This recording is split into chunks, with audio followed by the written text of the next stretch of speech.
Capítulo 11. El vínculo de hierro. Estaba sentado en la parte de atrás del carromato de Avency. Era un lugar maravilloso para mi tierna mente, con centenares de botellas y paquetes, impregnado de un millar de olores. Por lo general, lo encontraba más divertido que el carro de un calderero. Sin embargo, este día estaba muy desanimado. La noche anterior había llovido mucho y el camino se había convertido en un lodazal. Como la troupe no tenía ningún programa determinado, habíamos decidido esperar un par de días y dejar que los caminos se secaran. Era algo que ocurría con frecuencia, y Ben aprovechó esa pausa en el camino para darle un empujón a mi educación. Así que estaba sentado ante la mesa de madera de la parte de atrás del carromato de Ben, enfurruñado ante la perspectiva de pasarme todo el día oyéndole darme lecciones sobre cosas que yo ya entendía. Mis pensamientos debían de reflejarse en mi cara, porque Avency suspiró y se sentó a mi lado. No es exactamente lo que esperabas, ¿verdad? Me relajé un poco, porque sabía que ese tono significaba un aplazamiento temporal de la lección. Ben cogió un puñado de drabines de hierro que había sobre la mesa y los juntó con cuidado. Entonces me miró. ¿Sabrías hacer malabarismos con todos a la vez? ¿Y con 5 pelotas?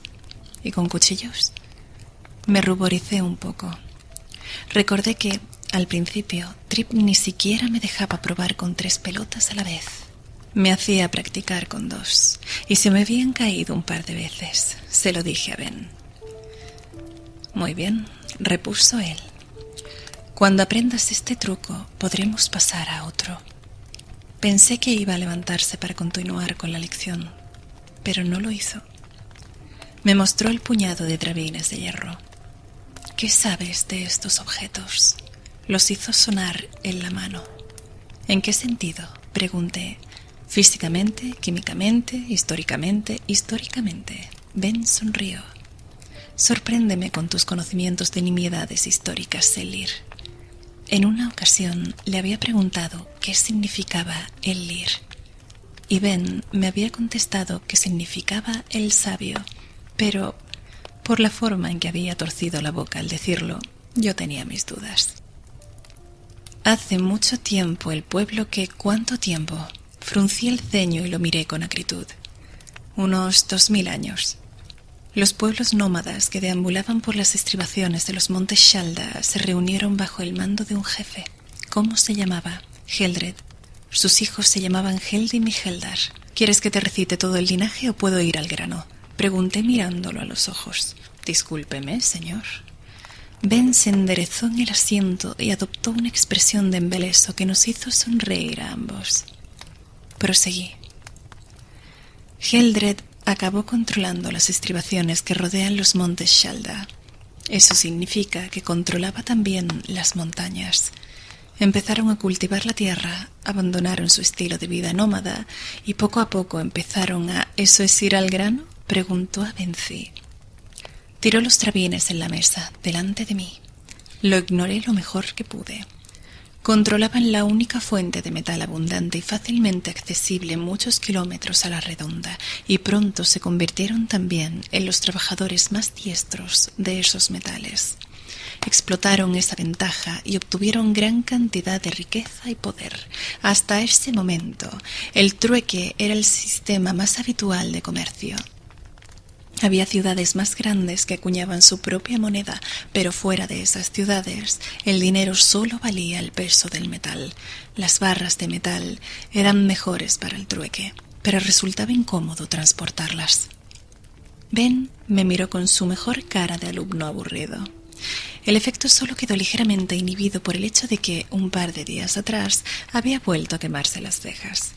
No irás a entrar en los méritos de la moneda figurativa, ¿verdad? Inspiré hondo y me propuse no chinchar tanto a Ben durante las lecciones. Los hasta entonces nómadas, que en aquellos tiempos ya recibían el nombre de Cealdimos, fueron los primeros en establecer una moneda estandarizada. Si cortas una de esas barras pequeñas en 5 partes, obtienes 5 drabines. Empecé a hacer 2 pilas de 5 drabines para ilustrar mi explicación. parecían pequeños lingotes de metal. 10 drabines equivalen a una iota de cobre. 10 iotas, muy bien, intervino Ben cuando yo no lo esperaba. De modo que estos 2 drabines cogió un par y me los acercó para que los examinara. Podrían proceder de la misma barra, ¿no? Bueno, seguramente los fundieron por separado. Me callé al ver la severa mirada de Ben. Sí, claro. Entonces todavía hay algo que los conecta, ¿no?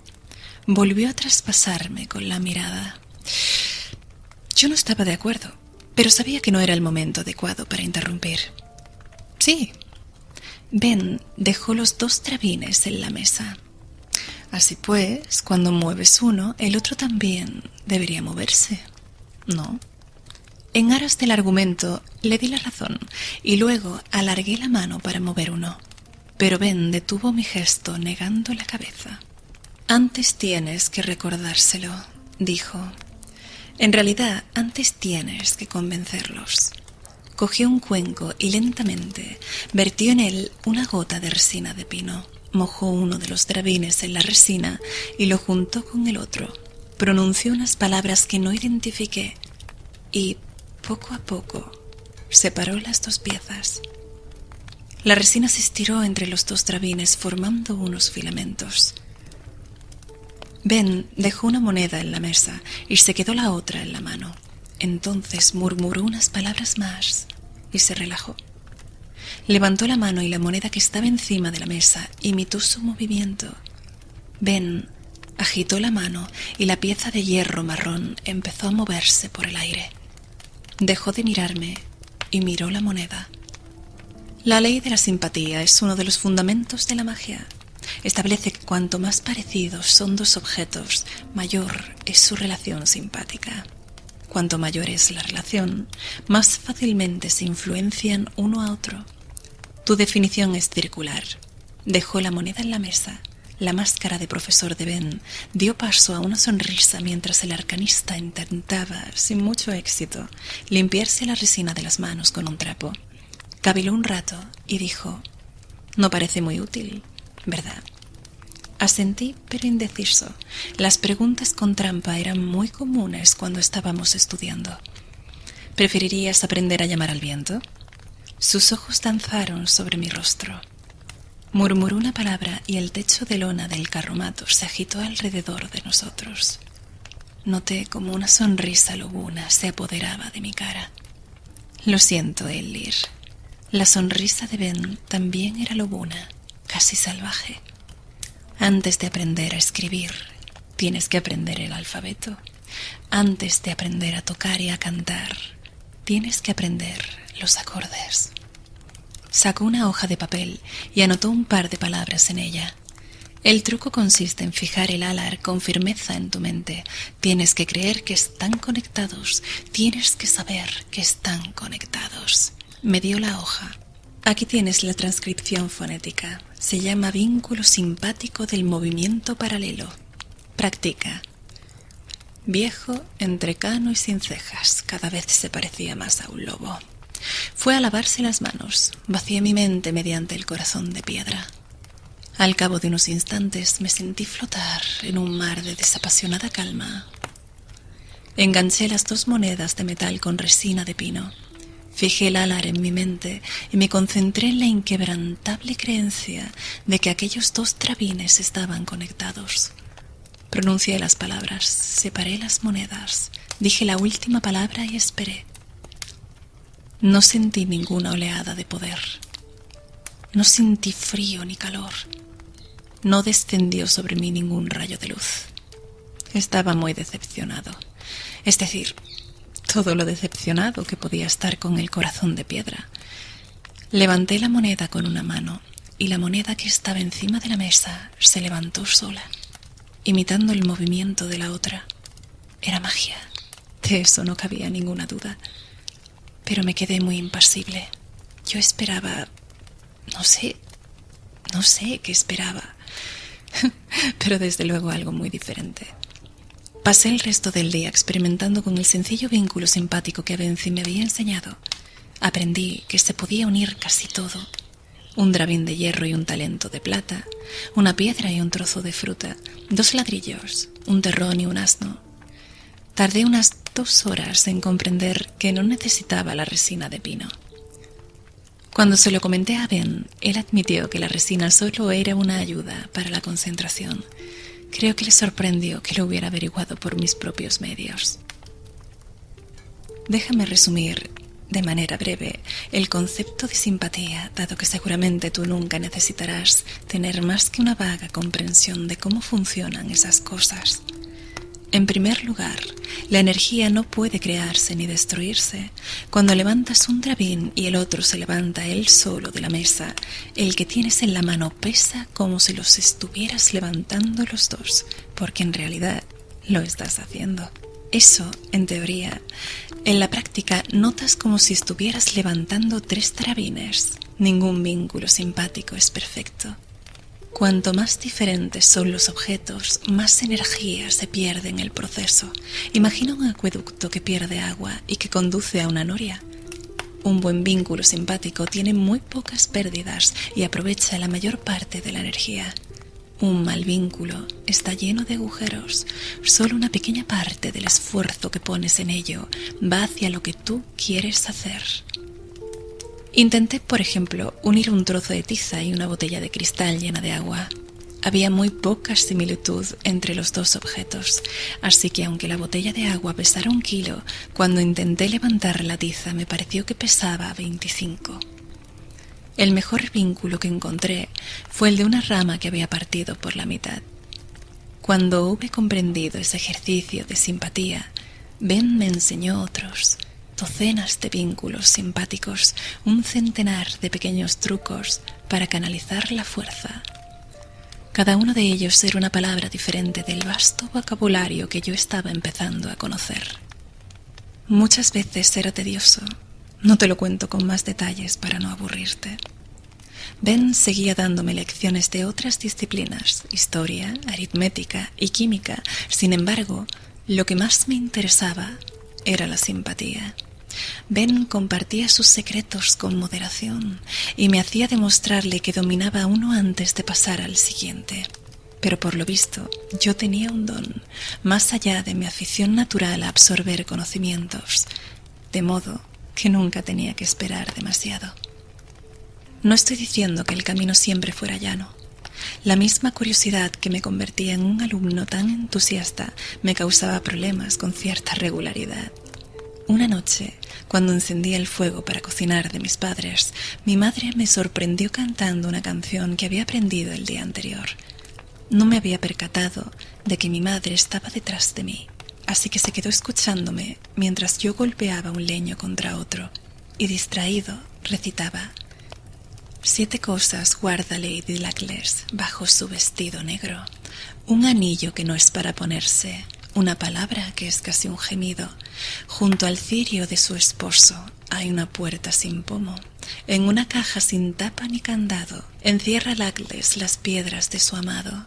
Ella tiene un secreto guardado que enseña en vez de dormir sin tardanza por un camino que no es el trillado. Lady Luckless lía su adivinanza. Se la había oído cantar a una niña que iba por la calle dando saltitos. Solo la había oído 2 veces, pero se me había quedado grabada. Era una canción pegadiza, como casi todas las canciones infantiles. Mi madre me oyó y se acercó al fuego. ¿Qué era eso que cantabas, cielo? No lo dijo con enfado, pero me di cuenta de que tampoco estaba contenta. Es una canción que oí en Fallows. Contesté de manera evasiva. Tenía prohibido jugar con los niños de los pueblos por los que pasábamos. La desconfianza se convierte rápidamente en aversión, subrayaba mi padre a los nuevos miembros de la troupe. Así que cuando estemos en un pueblo, manteneos juntos y sed educados. Puse unos troncos más gruesos en el fuego y dejé que las llamas los acariciaran. Mi madre se quedó un rato callada. Y cuando yo ya empezaba a pensar que no seguiría insistiendo, me dijo: no me gusta esta canción. ¿Te has parado a pensar en su significado? La verdad era que no. Parecía un poemilla sin sentido, pero cuando la repetí mentalmente caí en la cuenta de que encerraba claras alusiones sexuales. No, no lo había pensado.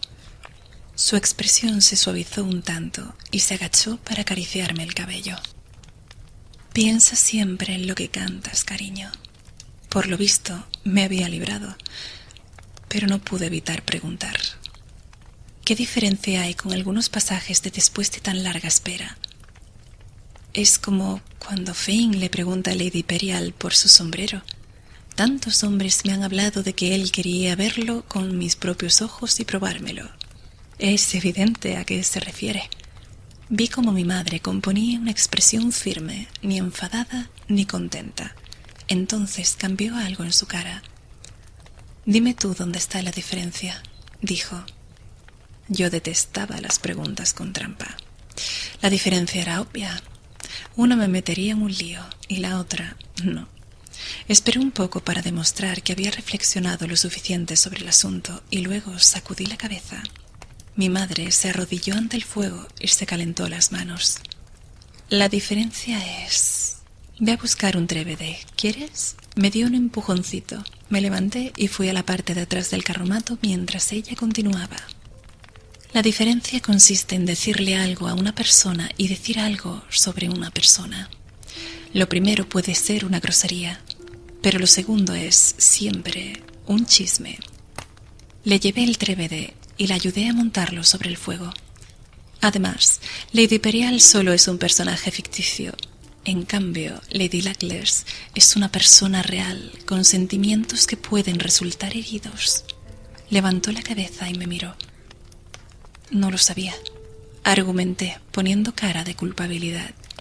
Debí de lograr una expresión digna de lástima, porque mi madre me abrazó y me dio un beso. No es nada grave, tesoro, pero recuerda que tienes que pensar siempre lo que estás haciendo. Me pasó una mano por la cabeza y sonrió, radiante como el sol. Creo que podrías reconciliarte conmigo y con Lady Luckless si encontraras unas ortigas para la cena de esta noche. Cualquier pretexto para eludir un juicio y jugar un rato en la maraña de arbustos que había junto al camino me parecía bueno. Me marché casi antes de que mi madre hubiera terminado la frase. También debería aclarar que gran parte del tiempo que pasaba con Ben lo sacaba de mi tiempo libre. Yo seguía teniendo mis obligaciones en la troupe. Interpretaba el papel del joven paje siempre que era necesario. Ayudaba a pintar los decorados y a coser los trajes. Por la noche almohazaba los caballos y cuando había que imitar truenos agitaba una plancha de hojalata detrás del escenario. Pero no me importaba ocupar así mi tiempo libre. Mi infinita energía infantil y mi insaciable afán de conocimiento hicieron del siguiente año uno de los más felices que recuerdo.